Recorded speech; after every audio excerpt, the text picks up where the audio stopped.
خون کا دریا بہ رہا ہے وہاں پر، اور لیکن اس کے باوجود امریکہ، یہ قابل افسوس بات ہے، نہایت ہی مذمت کیا جانا چاہیے اس کا کہ وہ امریکہ وہاں پر حملے کے لیے وہ اسرائیل کو اکسا بھی رہا ہے اور اس کے لیے تیار بھی ہے کہ حملہ وہاں بند نہیں ہونا چاہیے۔ امریکہ کے ساتھ ساتھ اسرائیل یا پوری دنیا کے سامنے اس وقت اس سوال کا جواب نہیں کہ اب تک کتنے حماس کے جنگجو مارے گئے۔ دنیا کے پاس یہ تعداد ضرور ہے کہ کتنے فلسطینی شہید ہوئے ہیں۔ اس کے باوجود اگر امریکہ یہ کہتا ہے تو کیا ہم اس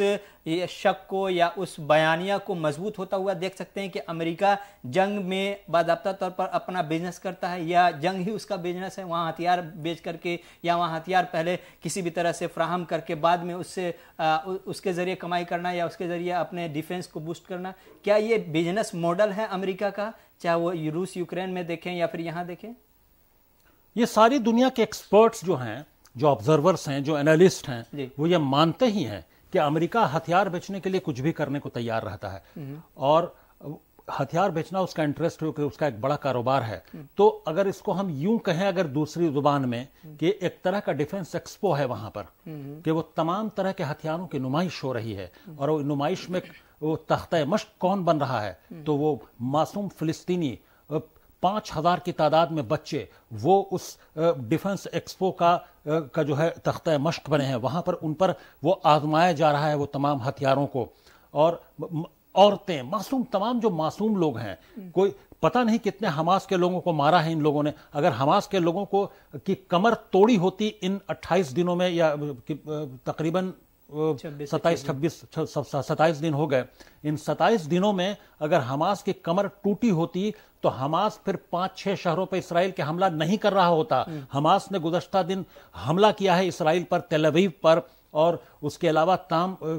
5-6 جو بڑے شہر ہیں ان پر حملہ کیا، اور اس حملے سے مجبور ہو کر اس میں جو تباہی ہوئی ہے، اور اس حملے سے بچنے کے لیے 20 لاکھ لوگوں کو اسرائیل کو اپنی شہریوں کو بنکر میں چھپانا پڑا۔ یہ اگر حماس کی کمر توڑ دی ہے تو حماس پھر 27ویں دن، 26 دن کے بعد 27ویں دن وہ کیسے حملہ کر رہا ہے، اتنا بڑا حملہ کہ 5 شہروں میں ایک ساتھ حملے ہو رہے ہیں۔ تو اسرائیل کے جو ابھی تک کے انٹیلیجنس کو لے کر کے، وہاں کی دفاعی پوزیشن کو لے کر کے جس طرح کا ہوا کھڑا کیا گیا تھا، ایک مہینے میں بھی ایک معمولی حماس، ہم لوگ ابھی تک کے جو سمجھ پا رہے ہیں جغرافیائی اعتبار سے بھی، کہ حماس کی اگر تعداد بھی ہوگی تو بڑی تعداد، بڑی تو ہوئی ہے لاکھوں میں، کہ 1 لاکھ سے 1.5 لاکھ کے آس پاس اگر اندازہ لگایا جائے تو اتنے کو کاؤنٹر کرنے میں ایک مہینہ کیا اتنے بڑے پاورفل کنٹری کا سپورٹ ہونے کے بعد بھی اسرائیل کے لیے کافی نہیں تھا؟ یا اور ایک چھوٹے سے علاقے میں، محدود علاقے میں، تو پھر کہیں نہ کہیں وہ شبی جو بنائی گئی تھی وہ حماس خراب کرنے میں کامیاب ہوا، اور آج بھی 1 مہینے بعد بھی کہیں سے بھی ایسا لگتا ہوا نظر نہیں آ رہا ہے کہ حماس کی کمر کہیں سے ٹوٹی ہے۔ فلسطینیوں کی جان گئی ہے، فلسطینی کی پہلے بھی گئی، اس بار زیادہ گئی ہے، لیکن حماس کہیں نہ کہیں ابھی بھی اسی پوزیشن میں، تب تو 24 گھنٹے کے اندر 5-5 شہروں میں حملہ کر پا رہا ہے۔ وہی تو میں کہہ رہا ہوں کہ حماس کے ان کے پاس کوئی ڈیٹا ہی نہیں ہے، اور وہ کہاں حملہ کریں جان، اور یہ تو، اور بعد میں وہ الشفا ہاسپٹل پر حملہ ہوا، اس طرح کے حملے کرنے کے بعد اسرائیل پھر اس سے انکار کر دیتا کہ وہ حملہ، اگر حماس کے لوگوں نے ہی حملہ کیا ہے، یہ تو ناقابل قبول بات ہے کہ حماس کے لوگ اپنے لوگوں کو ماریں گے، اور یا کوئی بھی اپنے ملک کے شہری کو اس طرح سے، کہ اسپتال کو وہ شیلٹر کے طور پہ یوز کرتے ہیں، دوسری طرف اسپتال کو حملہ کرنے کا الزام بھی وہی لگاتے ہیں۔ وہ تو پوری دنیا کے سامنے ظاہر ہو چکا ہے کہ اسرائیل نے پہلے اس کی ڈیفنس میں IDF نے پہلے ایک وارننگ دی تھی اس ہسپتال کو کہ وہاں پر حماس کے لوگ چھپے ہوئے ہیں، ان کو جلد سے جلد اس ہسپتال کو خالی کر دیا جائے۔ اس کے بعد اس ٹویٹ کو ہٹا دیا گیا، اور اس کے بعد یہ حملہ ہو گیا، حملہ ہوا اور اس ٹویٹ کو ہٹا دیا گیا۔ تو اس کا مطلب وارننگ دی تھی، اس کا مطلب کہ حملہ اسرائیل کی جانب، اس کے بہت سارے ایسے ثبوت ہیں کہ جو حملہ اسرائیل کی جانب سے ہی ہوا تھا الشفا ہاسپٹل پر۔ وہ اسرائیل کا اپنا ورژن کچھ بھی ہو، اسرائیل کی سرکار کچھ بھی بولے گی اور دنیا اس کو مان لے گی، یہ سب کے لیے یہ بائنڈنگ نہیں ہے کہ الاہلی ہسپتال پر بھی اسی کا حملہ تھا۔ ہاں، الاہلی ہسپتال پر، تو تب جو یہ بائنڈنگ نہیں ہے کسی پر کہ اسرائیل یا نیتنیاہو جو بول رہے ہیں وہ ہمیں ماننا ہمارے اوپر بائنڈنگ ہے، ہم اس کو مانیں گے ہی۔ ان کا ورژن وہ اپنے حساب سے ورژن دے رہے ہیں، اپنے انٹرسٹ کے حساب سے دے رہے ہیں، وہ جو ناجائز کر رہے ہیں وہ اس کو جائز ٹھہرانے کی کوشش کر رہے ہیں۔ تو کل ملا کر یہ ایک طرح سے اسرائیل کی یا تو ان کی ناکامی بھی ہے کہ اتنے وہ جو بوسٹ کرتے ہیں کہ دنیا کی سب سے بڑی انٹیلیجنس ایجنسی، دنیا کی سب سے بڑی کارآمد فوج، سب سے محرک فوج اور اس کو امریکہ جیسے ملک کی پاورفل کنٹری کی بیکنگ، ان کے تمام ہتھیار، اس کے باوجود 27 دنوں میں حماس کی کمر نہیں توڑ پایا، اور حماس حملہ کر رہا ہے 5 شہروں پر، سرنگ سے حملے کر رہا ہے، ٹنل سے، سمندر کے راستے سے حملے کر رہا ہے۔ سے ایک ہفتے پہلے سمندر کے راستے سے حماس نے حملہ کیا ہے۔ اور تو آخر یہ کس بات کی طرف اشارہ کرتا ہے؟ تو کیا حماس کی اگر کمر نہیں توڑ پا رہے ہیں وہ، تو اس ناکامی کا، اس کا وہ فرسٹریشن ان کا کیا عوام پر نکلے گا؟ کیا معصوم عوام کی جان لے کر، ان کا قتل عام کر کے وہ اپنے اس فرسٹریشن کو باہر کریں گے کہ وہ سویلینز کو ماریں؟ کیونکہ ظاہر سی بات ہے حماس، پتہ نہیں وہ حماس کو کتنا نقصان پہنچا پائیں گے، کسی کے پاس، ہمارے پاس، ہمیں تو جانکاری نہیں ہے کہ کتنا نقصان، امریکہ کے پاس بھی جانکاری نہیں کہ کتنے حماس، 500، 1000، 2000، 3000 کتنے حماس کے جنگجو مارے گئے، کسی کے پاس اس سوال کا جواب نہیں ہے، لیکن سب کے پاس پتہ ہے کہ کتنے فلسطینی شہید ہوئے ہیں۔ اب امریکہ سپر پاور خود کو کہلاتا ہے، انسانیت کی جہاں بھی بات ہوتی ہے، ہیومینٹیرین گراؤنڈ پہ جہاں بھی بات ہوتی ہے، امریکہ اپنے آپ کو آگے رکھنے کی کوشش کرتا ہے۔ اب اسی امریکہ کے یہ ڈوئل اسٹینڈرڈ کو ہم سمجھنا چاہتے ہیں۔ جب امریکہ کے پاس یہ پتہ ہی نہیں ہے کہ کتنے حماس کے جنگجو مارے گئے، اس کے باوجود بھی اگر وہ جنگ بندی کے لیے تیار نہیں ہے، تو پھر یہ انسانیت کے حوالے سے امریکہ بات کرے تو پھر اس پہ ہنسی نہ آئے تو اور کیا ہے؟ امریکہ ہیومن رائٹس کی بات کرتا ہے، امریکی سرکار ہیومن رائٹس کی بات، یہاں کہاں ہیومن رائٹس ہے غزہ میں؟ امریکہ کہاں آواز اٹھا رہا ہے؟ ہیومن رائٹس کے ساتھ تو کھڑا نہیں ہے وہاں تو۔